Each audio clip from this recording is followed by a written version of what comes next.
Good afternoon, everybody. Today I would really like to talk about modern day vampires. Now, we have seen a real increase in the interest in vampires and all things dark, really, but especially vampires. We have seen a lot of really interesting romantic sort of movies and books and all kinds of different things come out in regards to vampires. And of course, there is real mystique around vampires. That being said, at the very core of what a vampire is, it is somebody who basically bites another human being and sucks their life force out of them in order to being able to live themselves. And I think that these stories, as gruesome as they can be, really show a lot about humanity. And I think that the quest for stealing life, one of the aspects of vampires is that they really specifically are looking for virgins. And, we see just a tremendous desire for immortality. And yes, of course, they have to sell their soul for immortality. But so many people are willing to do it anyway for those particular things. So the Thing of Legends is really based off of some truly dark horror aspect of humanity, and that is that we are constantly willing to suck the life out of other people around us in order to live. And many people don't really quite understand how that takes a sort of realistic shape. And so I thought I would talk about that. And just to cut it short, false accusations is trying to steal someone's life, ruining someone's reputation, slurring somebody, unforgiveness. All these different aspects is the sort of inner vampire in us that is looking for life, that is looking for immortality, that is looking for success through vamping other people around us. And this is very dark, and society can become very dark when they take part in these kinds of aspects, because they're literally eating the people all around them for their own idolatry or their own desire. And that, of course, isn't really super great. And it's completely unnecessary. And so when I look out at people who are lost, they don't know God, they only know that they need to survive, and the way to survive in their heads is to vampire somebody else by kicking them down or trying to steal their opportunities or by cursing them in their hearts. We definitely see, that this is humanity's longing for God. This is they're really expressing a cry and hurt, longing for God. They really want God, and that's why they do what they do. And so when I think of the lack of necessity for it and how easy it is to get the immortality, the life, the success, and the blessings that really come, it's very sad for me. And as you live in a society that turns more and more to vampirism, it becomes harder and harder to receive life in any other way other than kicking somebody else down. So this is very toxic, and this is a very toxic society that turns to vampirism. And as we see the sort of increase in interest in vampirism, it is because there are so many people who have given into vamping others. So what do you do? How do you receive that life? How do you receive that immortality? I personally believe I really believe that is the strangest invitation that has ever been given to mankind. And that is what Jesus gave to the world when he said, "Come to me, eat me, take my blood, take my body." And of course, this is a very strange invitation, and it really disturbed a lot of people. But Jesus basically said, "I am the source of life. I am your daily bread. I am everything that you possibly could ever need or ever want.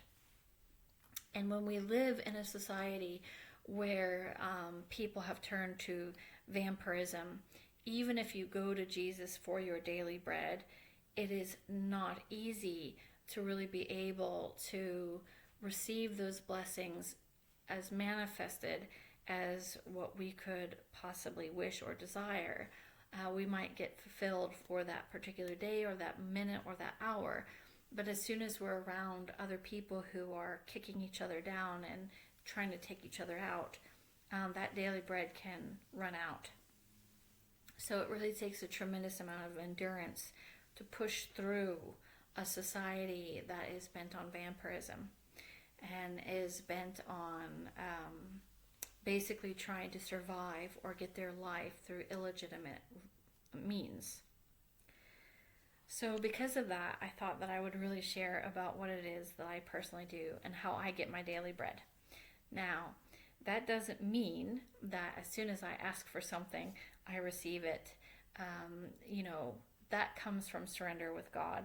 That comes from saying, God, this is what I want, but I'm going to surrender and wait until it actually manifests in my life. I know it will manifest, but it might take a year or 10 years, depending on just how much society has turned to vampirism, and how much God also wants to work in my own heart and the hearts and lives of other people around me before he's actually able to give me those things. That takes surrender. But in the meantime, you don't have to live really depressed or really down or really sad. You can really go to God for your daily bread. And so I thought that I would share my very favorite way of doing that. Okay, so I really love to buy cute books like this. This one was actually given to me by my mom. You probably can't actually read what it is, but it says, "When you saw only one set of footprints, it was then that I carried you."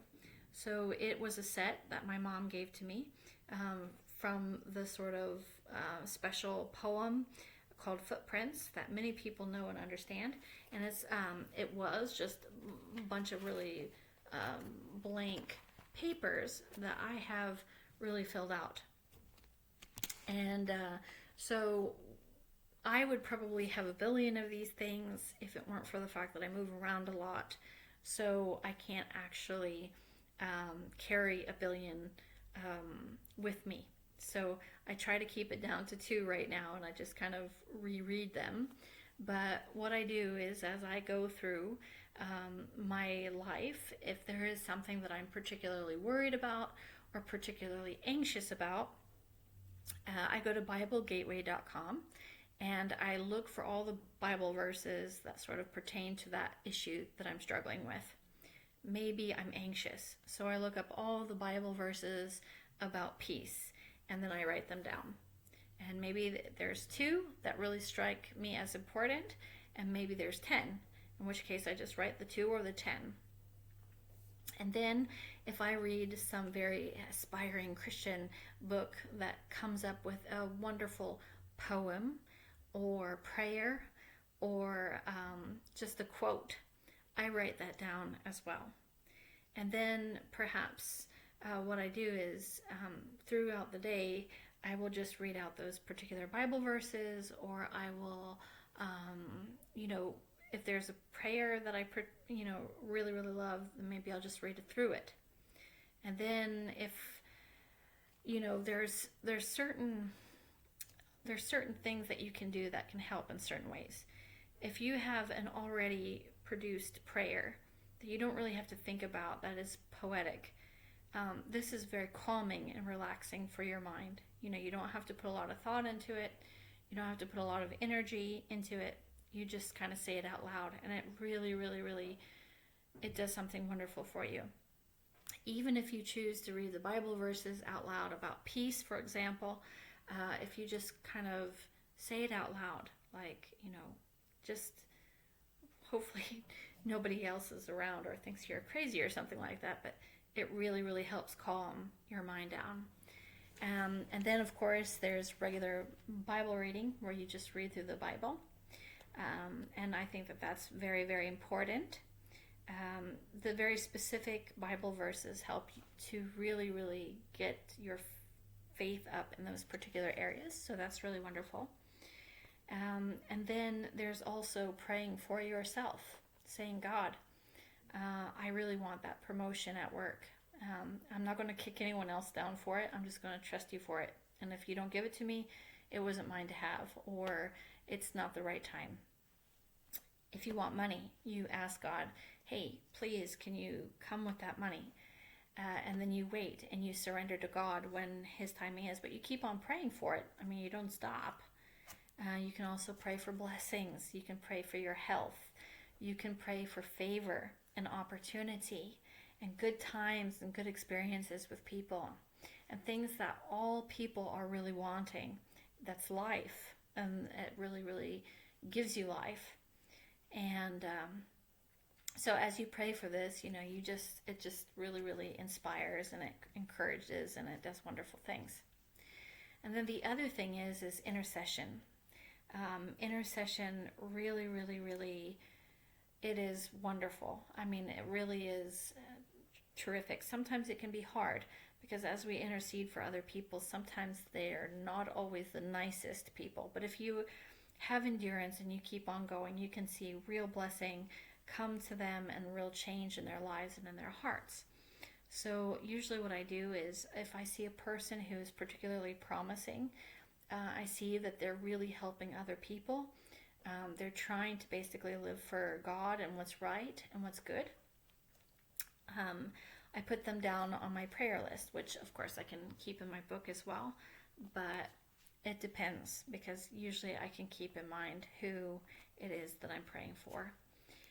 And I try to pray for them in the way that I would want to be prayed for. Now, when I was younger, I used to make the mistake of praying for people, trying to fix their problems and trying to fix them, and I'm going over their problems in my head and telling God how they need to be fixed. And I found that this was a particularly draining and depressing prayer. It didn't help me at all. It didn't give me any life. But when I started to pray how I want to be prayed for and just accepting people where they're at and just asking God to bless them, that is when I started to really receive a lot of life and energy from those kinds of prayers. So really, I hope with all my heart that rather than trying to fix people, rather than trying to fix those in our lives, we just learn to pray blessings on them and we just receive all the life that we could ever want, because the whole world is longing for bread. The whole world is absolutely hungry and starving, and and it really is such a simple fix. But it takes real faith to pray for yourself, and it takes faith to pray for other people, and it takes surrender to God, who is ultimately in control. And it takes surrender to God who might bless somebody else as well. And God might even bless somebody else more than us, and that is very terrifying for humanity and for humans. So, vampirism, really, really, really tempting for humanity to do, because it is a matter of survival, and everybody wants to survive, and everyone wants to have a good life of some kind. But really, really, really, truly, the way to receive the life that everyone's longing for is to go to Jesus. And my favorite way is through reading different batches of Bible verses at one sitting, already made prayers, my own prayers for myself, my own intercessory prayers for other people, reading through the Bible. And then, of course, it's always wonderful to listen to a sermon or to listen to a praise and worship song as well. And as we do that, we are inspired and we are given tremendous life. So, that is all I have to say about that.